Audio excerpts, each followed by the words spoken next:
When I was about 7 or 8, I remember I watched a few hours of TV that day, and my mom came home, later for dinner, and I was kind of having an attitude with her, being sarcastic, kind of being a little bit rude, and I distinctly remember she asked me, "Did you watch Disney Channel today?" And that kinda took me off guard as a, 7 8-year-old because I didn't really understand that the things that I watch, the things that I listen to, the things that I surround myself with were forming me whether I liked it or not. And while I didn't think much of it back then, I'm here now thinking about how not just kids are formed by their surroundings, you are formed your entire life. So I remember this quote from the book Practicing the Way by John Mark Comer, where he said, the question isn't, are you being formed? It's what are you being formed into? And so I wanted to talk about today how our environment, our habits, our relationships all form us to be something that we want to be or something that we don't want to be, and we're kind of just conforming to our world. So, welcome to Creating a Life You Love with Adriana, where we talk about how to create a healthy lifestyle centered on God and create a life that you love, whether that's through the hardest moments and through the best times. So, with that being said, I wanted to start with a verse, Romans 12:2. And that says, don't copy the behavior and customs of this world, but let God transform you into a new person by changing the way you think. Then you will learn to know God's will for you, which is good and pleasing and perfect. So, this is the NLT version, but some other versions say, do not be conformed to the ways of this world, but be formed or be transformed by God's word. And that's really powerful because when we think of this idea of, a child being formed by what they watch on TV or their friend group and having an attitude because of the things they're surrounding themselves, when we think about that and then we look at ourselves and we're like, wait, I'm also being formed. Am I being formed into something, like someone like Jesus? Or am I being conformed by the ways of this world to be bitter and angry, have bad habits, have not great relationships? Like, what am I doing? So, lately, I have been doing this Bible study course called Practicing the Way. John Mark Comer, I did this book summary a few months ago, but John Mark Comer, he and his team came out with this whole Bible study, and their whole website like lays everything out so well, so nicely. But I've been doing this Bible study for a few weeks with my friends, and one of the things we talked about was how we are formed by this complex web of forces in our daily life, and it's almost like you have to fight against it because if you want to be formed into a loving person, free of anxiety and fear and all of that, you can't let the ways of this world conform you. What are you being formed by? We're going to evaluate those, talk about the different areas, and then talk about what we can do to change that so we're not conforming to the ways of this world that will be bound to make us unhappy, miserable, live in condemnation, insecurities, self hatred, all the above. So, with that being said, if you want more information on, what I'm talking about, it's laid out in like the the third week of this Practicing the Way course. If you just look up Practicing the Way, you can see you can take this free course with community by yourself. Anyway, with that being said, what are we being formed by? There can be many things, but specifically our habits, our relationships, the stories we believe about ourselves, our environment, and we're being formed, through time by our different experiences. So most of our formation is unintentional. You think about, me as a child watching Disney Channel, not intending to act like the people on there, but just naturally doing so because if you spend enough time in that, you're bound to act like that. Now, a little bit of my story.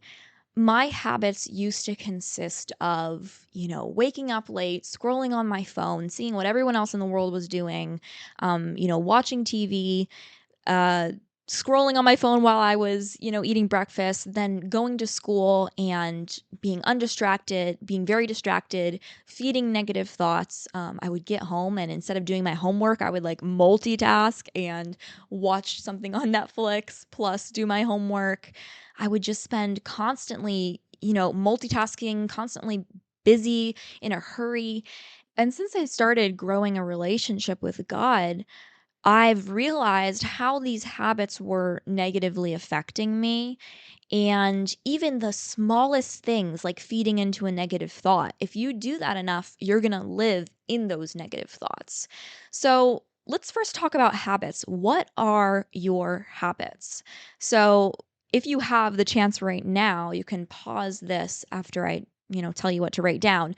But if not, I highly recommend you doing this exercise later. This is what this Bible study course had me do, and it was really helpful. But yeah, your habits. What do your habits consist of? What does your morning routine consist of? Your activities of a typical work day or school day, your evening routine, and then what do you typically do on the weekend?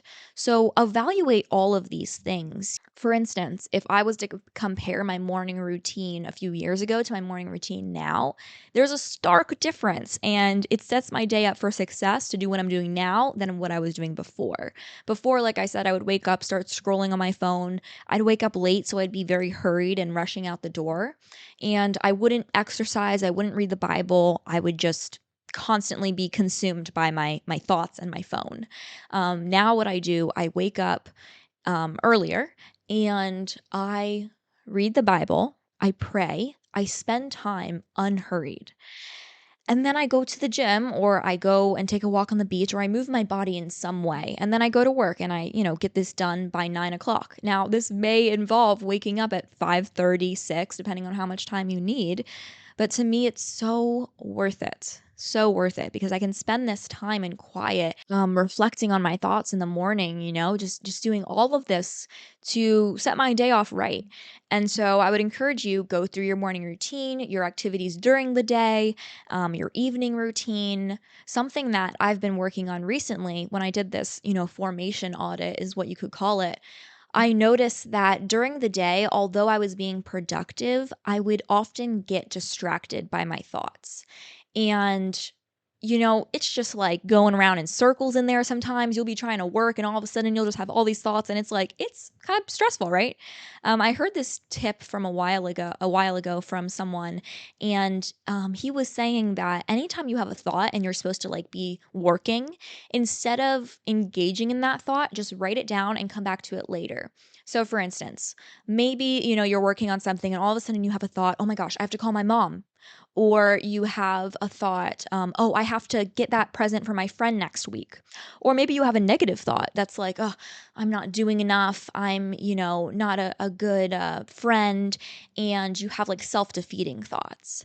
So if you're trying to focus on something, what you can do, depending on what the thought it is, you write it down. So you could have a little notes tab, you could write it down on a piece of paper, and then you say, okay, I'm going to come back to this later.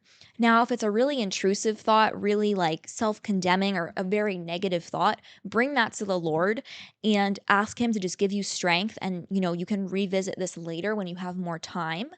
But if it's something like, oh, I got to pick up bananas at the store, like just write it down and keep going on with your day. So, anyway, that's something that I noticed, even though my, habits during my workday seem pretty good, there's still always something you can be like, so I need to get that, under control.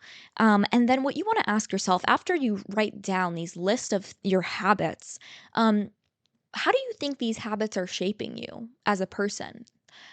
Does scrolling on your phone at night, comparing yourself to other people, shape you in a good way or a poor way? Like I said, I've been off of social media for the past month. And when I got back on, I really had to make sure that I was not comparing myself to other people. But I have needed to limit myself with social media. So when I get home, I put my phone down. I'm not going to go on social media when I get home from work, And so this is just something, setting those boundaries, because your habits are going to shape you in a negative or positive way. maybe replacing, you know, maybe replacing calling your friend to gossip and rant about your day and about this annoying, patient or whatever. Instead, opening up your Bible and like speaking to God about it. Like, how are your habits shaping you? Is gossiping and ranting about someone making you a nicer and calmer and more go with the flow person, or is it making you someone who is bitter and unforgiving? Your habits shape you. And now moving on to the next one, the next thing that we're being formed by, relationships. So, what relationships make up the most of your life? You can look at family, friends, work, your community, maybe significant other, your spouse, whoever it may be. You want to look at a few different categories, and I'm just going to get my notes here because I wrote something really interesting. I think it is really sometimes easy to be like, oh, this person is affecting me negatively. This person is. And maybe you really do have people in your life who you may need to spend less time with. I had this one friend. She was so sweet, so kind, but I was very new to my faith when I was spending time with her. And she was doing things that were kind of leading me astray. And I didn't want to be around that. I wanted to change my life. I didn't want to be, in a friendship where it revolved around gossip and boys and drinking. I just didn't want to, be a part of that since I was changing my life around. And so I slowly stopped, talking with her. And then we just kind of drifted apart and, haven't seen each other in a few years. But it's just something that you have to look at your life. And obviously, your family members, they're kind of stuck with you, but maybe there are some boundaries you can put in place if you have some, negative experiences with your family members. Maybe communication is something you guys need to work on. But what I was saying was, I think it can be easy to sometimes want to like protect your peace and like cut everyone off. I think we kind of live in this generation where it's like, oh, they're toxic, leave. Like, I'm just protecting my peace, and that's great and all. But sometimes you're going to be in environments where you need to build the strength to deal with difficult situations. I've noticed, so something that I wrote down in one of these sections, the people in my community, and my work, they can shape me in a positive way if I allow them to. I had written down that sometimes I can get a little annoyed by people. I can get a little bit easily agitated. And so I was writing this down and I'm like, well, some people can make me like get easily annoyed. And then I like stopped myself and I was like, wait a minute, don't I have control on how I'm feeling? So I wrote down, um, I can either choose to be annoyed or to learn to grow my patience. It's really a choice. No one can force me to be annoyed. I have to choose it. And so when you are doing this evaluation and maybe you notice that this person brings up some negative emotions, maybe there is something that they need to do and you need to communicate with them in order for there to be peace and, just a better relationship. But maybe there's also something you can do instead of always thinking like, oh, they're just making me so mad. Why don't you work on your patience with them? And then of course, like your close friends and if you're dating someone, if you're married, like those people can have a very strong impact on how your life goes. I think it was Dale Carnegie or someone like that. You are the average of your like five closest friends or something like that. Don't quote me on that. But basically just saying that if you want to see your future, oh, that's the verse, that's the quote. Show me your friends and I'll show you your future. This is something that like so powerful, especially like if you're dating someone and you see that their friends aren't so great, you might want to look at that person and be like, wait a minute, mm, is this person all they say they're cracked up to be? Like if their friends are acting like that, like I don't know. But anyway, when you do answer, how these relationships are they affecting you, positively, negatively? After you write down how these relationships are in your life, family, friends, work, community, other relationships, You want to ask yourself, how are these people shaping me as a person? Like, what kind of person am I becoming when I'm around this person? What do they draw out in me or suppress in me? So, do they draw out, unforgiveness in you? Maybe that's something you need to address. Maybe you need to go to them and forgive them for something they've done. Yeah, you really just want to ask yourself, all these relationships, how you want to ask yourself, how are they affecting me? Okay, and now we're moving on to the stories you believe about yourself. Now, what this means is, what are you believing your life to be? One of the stories that I used to believe about myself is that um, I wasn't pretty enough. No one liked me, and in order to be happy, like, I need to have better looks, etc., all of that. And this story that I believed about my life led me to chase things like looks, validation from other people, and all of that. So, the story you believe about your life, about yourself, about other people, about God are so important because it shapes how you walk in life. It forms you, and, wherever it will point you in whatever direction, whether good or bad. You want to ask yourself 4 questions. Number 1, what stories do you believe about God? What is he like or not like towards you? How does he feel towards you? I didn't really understand the concept of having a relationship with God. And so when I went out into the world and, was left to make my own decisions of my faith, it wasn't just my parents' faith.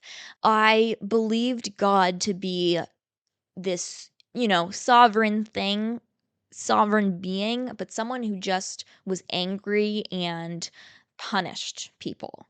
And that's who I viewed him as. And then as I grew in my relationship with God, that shifted. But there's always things you're going to have to work on. Though I love Jesus so much and I read the Bible and I pray and I'm growing my relationship with God, there are some old beliefs that I'm working on getting rid of and I'm giving to the Lord. And then number 2, what stories do you believe about yourself? How does God see you? How do others see you? What kind of person are you?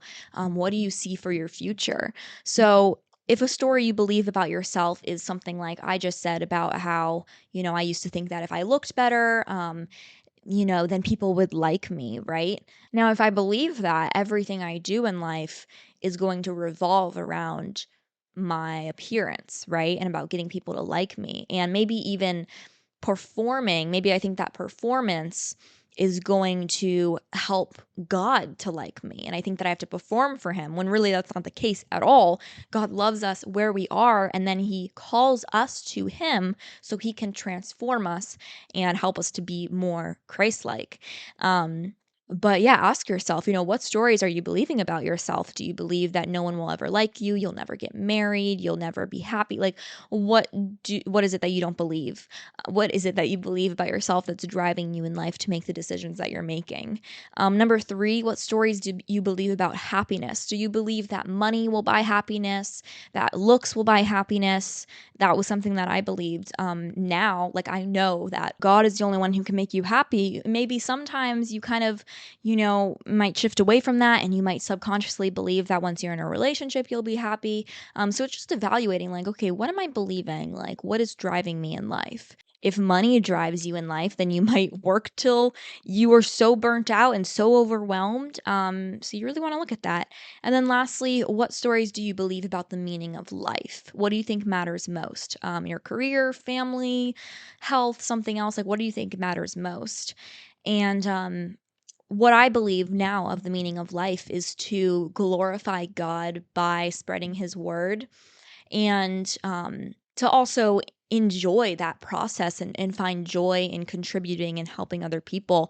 I think most every human being, unless, something is just going on in their heart, loves the feeling of when they contribute to someone's life, when they give something to someone, whether it's a word of encouragement, a present, like something like giving just feels better than receiving. And obviously, it's nice to know people care for you, they get you a little thought or something. But I really think the meaning of life is to contribute and to, just provide a light for other people who are struggling, and to go through life together, not to isolate, not to be alone. Obviously, I think, family, health, like very important.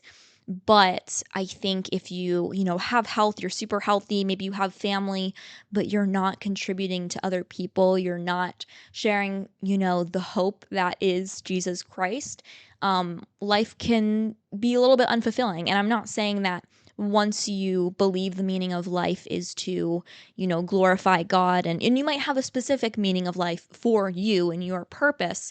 But overall, I think it is to glorify God. But not to say that you won't still have down moments. Like just this week, like I've had some down moments where, there were tears. So once you answer these questions about the stories of your life, ask yourself, what are these, are these core stories? How are they forming me as a person? Like, how are they forming me? And then lastly, and then we also talk about environment. So we talked about relationships, right? But now environment, meaning, what is your city like? What is it known for? Is it known for like partying or prioritizing wealth? Like, what is it known for? What is your generation? What are your generation's values? And then your digital algorithm. What are the algorithms feeding you on your social media? What are you consuming? What is like your environment consist of with the shows you watch, the things you listen to? And then to reflect on these, how are you being formed or deformed by the cultural forces that are normal, maybe by your city, your nation, your social media, but possibly far from the vision of Jesus? So, to repeat that one more time, I'm just reading this question off of the actual Bible study. How are you being formed or deformed by the cultural forces that are normal with quotation marks, in your social media, city, generation, but possibly far from the vision of Jesus? So, something I've been formed by, the place I've been around, the social media, is that I need to constantly be achieving. And while that can be great to achieve things, it can be very burdensome if you are, in this toxic productivity spot where you can never let yourself rest. And so that's something that I've realized, and that is definitely far from the vision of Jesus. He says to rest. He wants us to rest. He wants us to have a Sabbath. He wants us to rest in Him. Yes, to work, but not to place your worth in your work and your worth in your achievements. So yeah, and then lastly, the last thing we have is experience. What life experiences have shaped you to who you are today? Because clearly there can be traumatic events. There can be, things like bullying or something in your life that created you to be insecure, to hate yourself, to have, something, addictions going on or something like that. So these experiences really do affect you, and you want to bring that to the Lord. And that's what I'm working on now. Like I said in my testimony video, I've gone through therapy, done things like that, but I never fully surrendered to the Lord. And something that John Mark Comer, he said, was that, you may never be free from anxiety, from these things, but what you can do is prevent that by living a restful life, an unhurried life, spending time in God's word, praying anytime you feel anxious. Like, you can put these things in place to prevent you from getting to that low point. And not to say that you won't, just be stuck in the mud sometimes. Maybe God's allowing you to sit in your pain so that your eyes are open to something.